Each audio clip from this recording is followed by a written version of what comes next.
젖먹이는 자들을 지금 금방 우리 양현재님 젖먹이 그냥 손 다 안고 그러고 있는데 말씀 듣기도 어렵네 사실은. 쉬운 일이 아니에요 사실은 젖먹이들한테. 물론 이게 그때 당시에 도망하는 것과 연관이 지었었는데 이것은 영적인 의미도 또한 마지막 때는 다 영적인 의미죠 사실은요. 그렇죠. 올익은 곡식으로 주님 앞에 가야지. 그때 사람 젖먹이 됐고 이제 뭐 영이 거듭나야 한다 뭐 이런 말을 하고 있는 사람들이 그때 추수 때인데 답답하죠 사실은. 그러잖아요. 거듭나야 한다는 그런 말씀이나 같이 전하고 있는 사람들에게 추수의 복음을 전해야 되는데 아 영이 거듭났냐고 구원 받았냐고 이런 말씀 전하고 있는 사람이면 어떻게 사실은 주님 앞에서. 그 다음에 젖먹이들 그 다음에 또 이게 다 너무 어린 백성을 데리고 있는 것이 아니에요 사실은요. 하나님의 권속이라 할지라도. 그래서 그날이 오기 전에 우리 자신들도 온전하게 올익은 곡식으로 완전하는 자들로 세움을 먼저 입는 것이 굉장히 중요하죠 사실은. 그렇죠. 자 그래서 이는 땅에 큰 환난과 이 백성에게 진노가 있겠습니다 그랬는데, 이 백성이란 그때 당시에 유대 백성들을 말씀하셨는데 나중에는 이 말씀이 결국은 마지막 때에 이방인들 가운데서 자칭 유대인들에게 적용된 말씀이죠 실제는. 자 그리고는 저희가 칼날에 죽임을 당하며 모든 이방에 사로잡혀 가겠고 예루살렘은 이방인의 때가 차기까지 이방인에게 밟힐 것이다 그랬는데, 이것은 유대인들이 그때 당시에 로마 군대에 의해서 완전하게 심판을 받을 것을 지금 말씀하시고, 나머지는 이제 잡혀갈 자들도 잡혀가고 그래가지고 예루살렘은 이방인의 때가 차기까지 그랬는데, 마태복음 24장에서는 23장 마지막 부분에서 뭐라고 했어요? 주의 이름으로 오시는 이여 할 때까지 너희는 나를 모질할 것이다 이런 말씀을 하신 걸 볼 수가 있습니다. 동일하게 이방인의 때가 차기까지, 이것은 유대인들에게 심판에 관한 말씀을 하셨던 것이기 때문에 이방인의 때가 찰 때까지 유대인들은 버림을 당했고 교회 시대 마지막 때 다시 회복될 것을 지금 염두에 두고 이거 하신 말씀입니다. 그럼 이방인들에게 밟힐 것이다 지금 이렇게 말씀하시고, 그 다음에 25절부터는 이제 1월 성신에는 징조가 있겠고 땅에서는 민족들이 바다와 파도에 우는 소리를 인하여 혼란한 중에 공고할 것이다. 1월 성신에는 징조가 있을 것이다. 이 말씀은 요엘서라든가 그런 말씀에 근거해서 사도행전에서 그때 어떤 징조가 있을 것이라고 그랬어요? 하늘은 해가 어떻게 해서 해가 변해서 어두워지고 달은 피같이 될 것이라 이렇게 말씀하셨잖아요.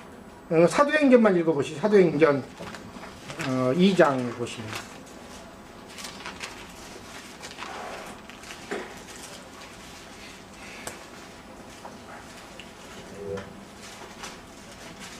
에, 19절부터 21절까지 같이 보시죠.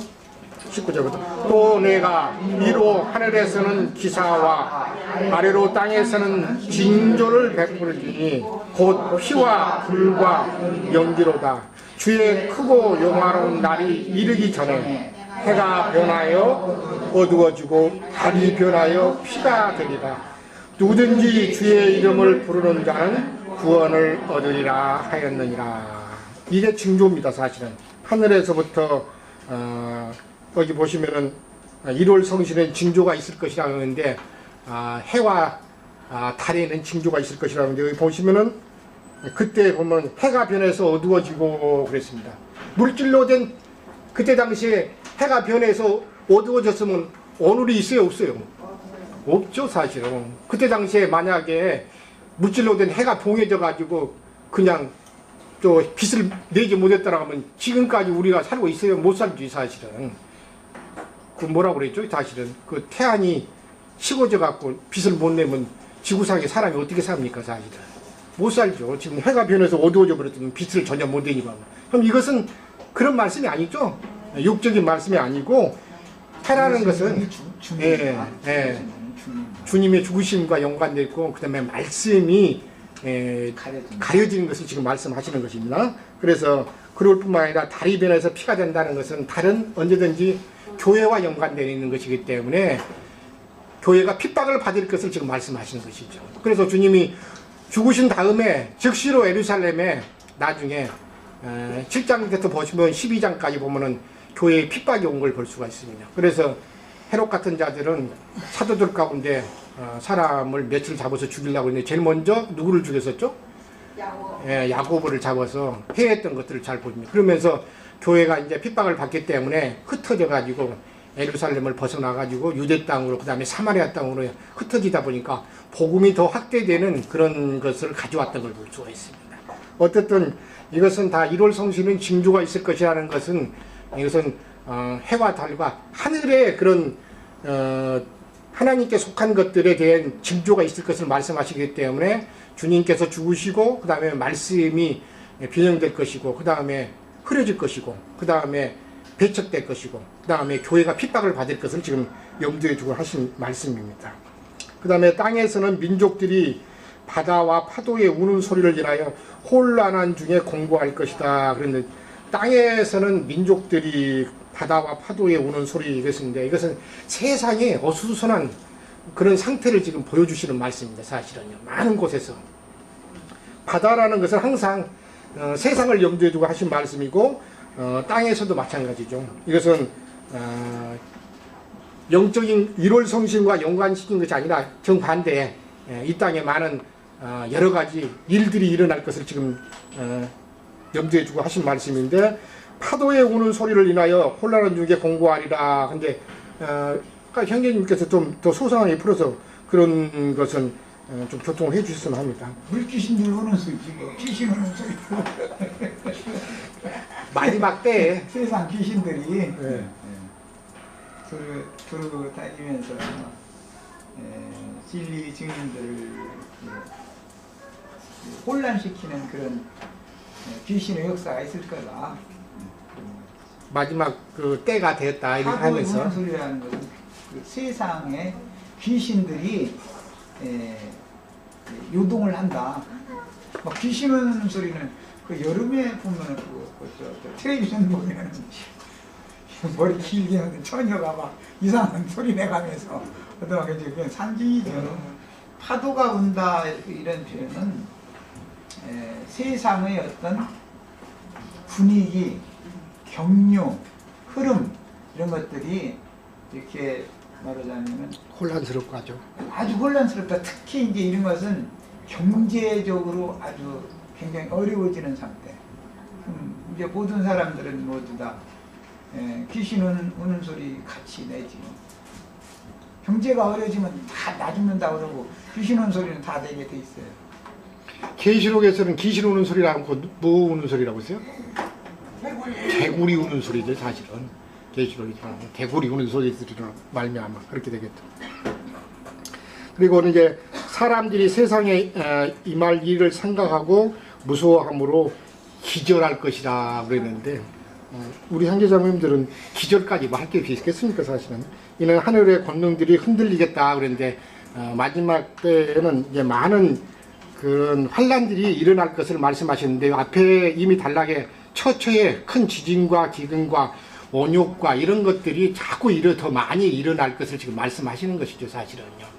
오늘날도 보면은 그런 전혀 있지도 않았던 갑자기 그냥 홍수도 많이 일어나고, 그 다음에 뭐 폭발도 많이, 지진도 많이 일어나고, 뭐 알지 못하는 뭐 쓰나미도 또 많이 오고, 뭐 이런 것들은 사람들이 이런 것들이 많이 오고, 사람들이 목숨을 끊는 것들이 많이 오고, 한 번에 많은 사람들이 생명을 해한 것들을 보면은 우리 믿는 이들은 어때요? 그때마다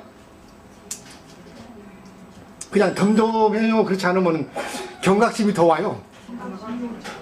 저는 그런 것들 오면은 저렇게 한 번에 생명도 쉽게 그냥 한순간에 가버리고 그러는데, 그런 거 보면서 뉴스라든가 그런 걸 보면서 야, 생명이라는 것이 한순간에도 가는데 저런 거 보면서 우리가 깨어서 주님 앞에 언제든지 갈 수 있는 준비를 해야 되겠다.